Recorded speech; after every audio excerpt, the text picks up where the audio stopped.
اور جس کو اللہ ہدایت دے فَهُوَ الْمُهْتَدِي، تو حقیقت میں وہی ہدایت یافتہ ہوتا ہے، یعنی جس کو خدا تعالی ہدایت دے حقیقت میں وہی ہدایت یافتہ ہے۔ وَمَن يُضْلِلْ، اور جو کوئی گمراہ ہو جائے،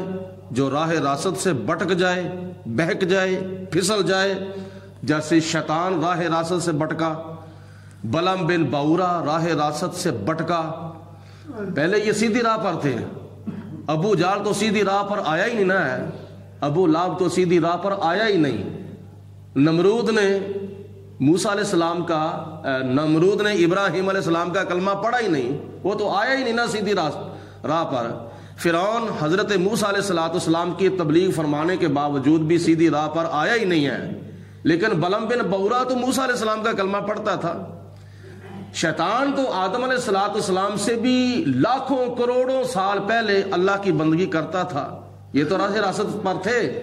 لیکن یہ گمراہ ہو گئے، راہ راست سے بھٹک گئے۔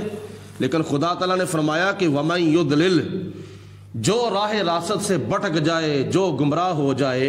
فَلَن تَجِدَ لَهُمْ أَوْلِيَاءَ مِن دُونِهِ، اے میرے پیارے حبیب علیہ السلام، آپ ان کے لیے کوئی بھی اللہ کے سوا مددگار نہیں پائیں گے، خدا تعالیٰ کے سوا ان کے لیے کوئی کارساز نہیں دیکھیں گے۔ وَنَحْشُرُهُمْ يَوْمَ الْقِيَامَةِ، ایسے لوگوں کو ہم قیامت کے دن منہ کے بال اٹھائیں گے، چہرے کے بال اٹھائیں گے۔ اٹھانے کا مطلب یہ ہے کہ جب قیامت کا دن آئے گا، لوگ اپنی اپنی قبروں میں ہوں گے، اسرافیل علیہ السلام 2 پھونکیں ماریں گے، ایک پھونک مارنے سے سارے انسان جتنے بھی زمین کے اوپر زندہ ہوں گے وہ سارے کے سارے مر جائیں گے، اور جب دوسری پھونک ماریں گے تو سارے کے سارے انسان زندہ ہو کر کھڑے ہو جائیں گے، جو زمین کے اندر ہوں گے وہ بھی، جو زمین کے اوپر ہوں گے وہ بھی، آدم علیہ السلام سے لے کر قیامت تک آنے والے سارے انسان زندہ ہو کر کھڑے ہو جائیں گے۔ تو خدا تعالیٰ فرماتا ہے کہ میں ایسے لوگوں کو منہ کے بال اٹھاؤں گا، یہ دوسرے لوگ اپنے قدموں پر کھڑے ہوں گے، زندہ ہو کر قدموں پر کھڑے ہوں گے، لیکن یہ لوگ جن کا ذکر ہو رہا ہے یہ لوگ اپنے منہ کے بال کھڑے ہوں گے اور منہ کے بال چل رہے ہوں گے۔ صحابہ کرام میں سے ایک صحابی نے نبی پاک علیہ السلام کی بارگاہ میں عرض کی، یا رسول اللہ صلی اللہ علیہ وسلم، یہ کیسے ہو سکتا ہے کہ قیامت کے دن یہ گمراہ لوگ جو راہ راست سے بھٹک گئے یہ اپنے منہ کے بال چل رہے ہوں گے اور منہ کے بال ہی اٹھیں گے، اس کا کیا مطلب ہے؟ اللہ تعالیٰ کے پیارے رسول علیہ السلام نے فرمایا، جو خدا انسان کو قدموں پر اٹھا سکتا ہے، جو خدا انسان کو قدموں پر چلا سکتا ہے، وہ خدا قیامت کے دن ایسے لوگوں کو منہوں کے بل بھی چلائے گا اور منہوں کے بل اٹھائے گا، لوگ اپنے چہروں کے ساتھ چل رہے ہوں گے، ایسے لوگ بدبخت جو ہیں۔ اللہ پاک فرماتا ہے وَنَحْشُرُهُمْ يَوْمَ الْقِيَامَةِ، ہم ان کو اٹھائیں گے عَلَىٰ وُجُوهِهِمْ، ان کے چہروں کے بل، اور جب اٹھیں گے تو ان کا حال کیا ہوگا؟ عُمْيٌ، وہ آنکھوں سے اندھے ہوں گے، وَبُكْمٌ، اور وہ زبان سے گونگے ہوں گے، وَصُمٌّ،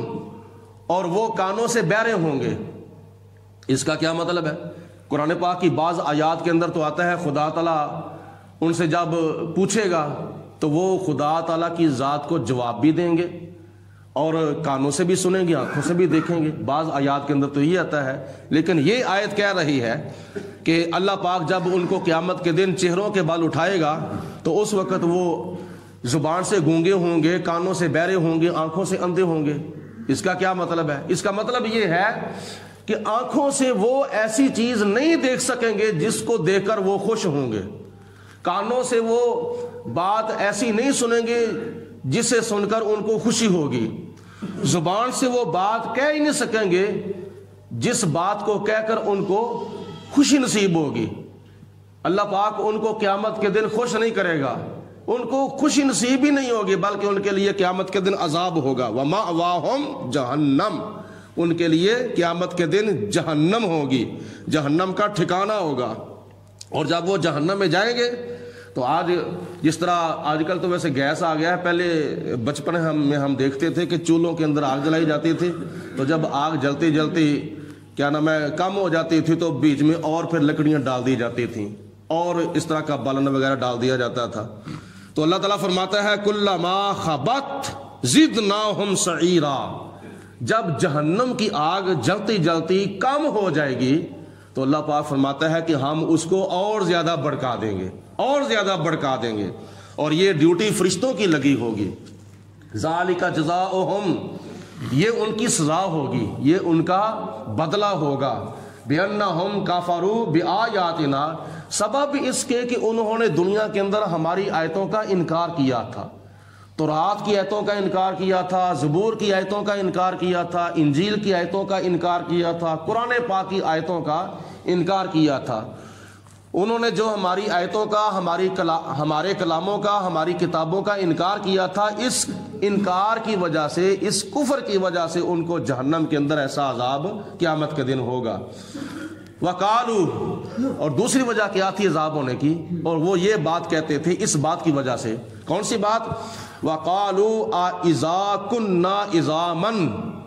اور وہ کہتے تھے کیا ہم جب مرنے کے بعد ہڈیاں ہو جائیں گے، ہمارے جسموں کو، ہمارے گوشت کو کیڑے مکوڑے کھا جائیں گے، باقی ہماری ہڈیاں رہ جائیں گی، اور وہ رفاتن، اور وہ ہڈیاں بھی ریزہ ریزہ ہو جائیں گی۔ أَإِنَّا لَمَبْعُوثُونَ خَلْقًا جَدِيدًا، تو کیا ہمیں دوبارہ نئے سرے پیدا کیا جائے گا، نئے سرے پیدا کر کے ہمیں اٹھایا جائے گا؟ یہ کیسے ہو سکتا ہے کہ مرنے کے بعد ہمارا جسم جو ہے وہ گل سڑ جائے، ہڈیاں باقی رہ جائیں اور ہڈیاں بھی ریزہ ریزہ ہو جائیں، تو پھر ہم کیسے زندہ ہو سکتے ہیں؟ اللہ پاک کی ذات بابرکات نے ارشاد فرمایا کہ جیسے میں تمہیں پہلی مرتبہ زندہ کر سکتا ہوں، پیدا کر سکتا ہوں، اس طرح میں دوسری مرتبہ بھی تمہیں زندہ کر سکتا ہوں۔ الم یروا ان اللہ الذی خلق السماوات والارض، اللہ تعالیٰ نے فرمایا کہ ان لوگوں نے یہ نہیں دیکھا، ان لوگوں نے اس بات پر غور نہیں کیا کہ اللہ وہ اللہ ہے کہ جس نے آسمانوں کو بھی پیدا کیا ہے اور جس نے زمین کو بھی پیدا کیا ہے۔ قادر علی ان یخلق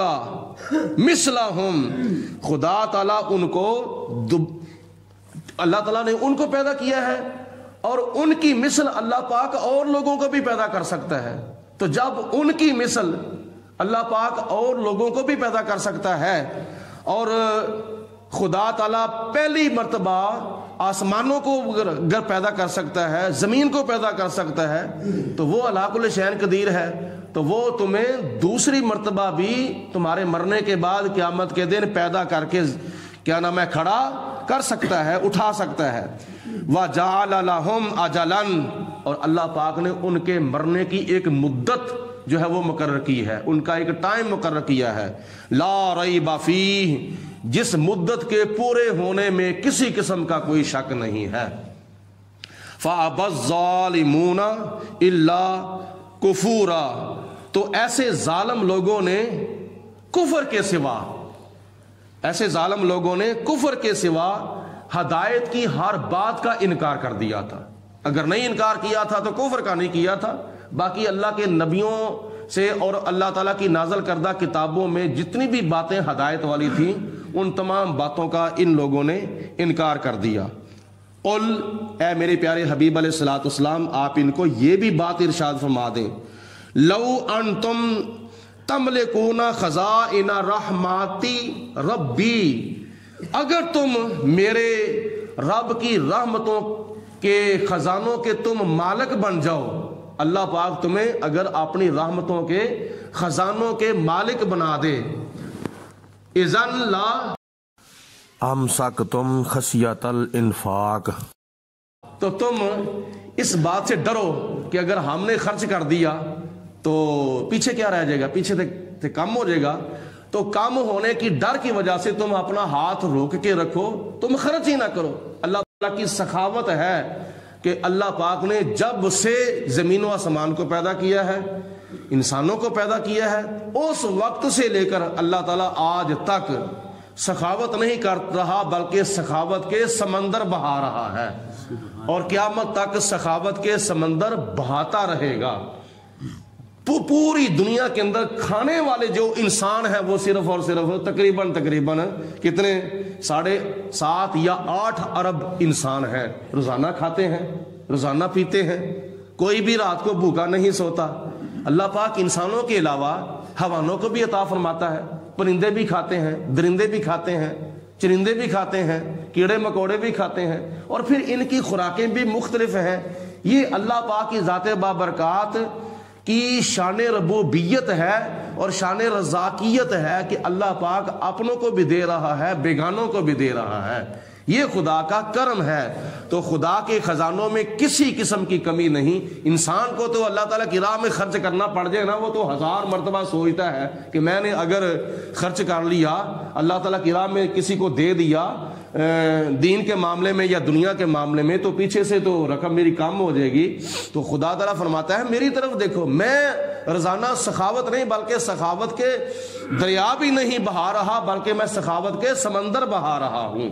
تو اللہ پاک کی ذات بابرکات نے انسان کی بخل اور کنجوسی کی طرف اشارہ فرمایا ہے، جن کا ذکر اوپر گزرے نا۔ فرمایا کہ ایسے انسان جو ہے وہ وَقَانَ الْإِنسَانُ قَتُورًا، ایسے انسان بخیلی اور کنجوسی ہے ان کی فطرت۔ اللہ رب العالمین کی ذات بابرکات ہم سب کو مالی طور پر اور بدنی طور پر بھی زیادہ سے زیادہ نیکیاں کرنے کی توفیق عطا فرمائے۔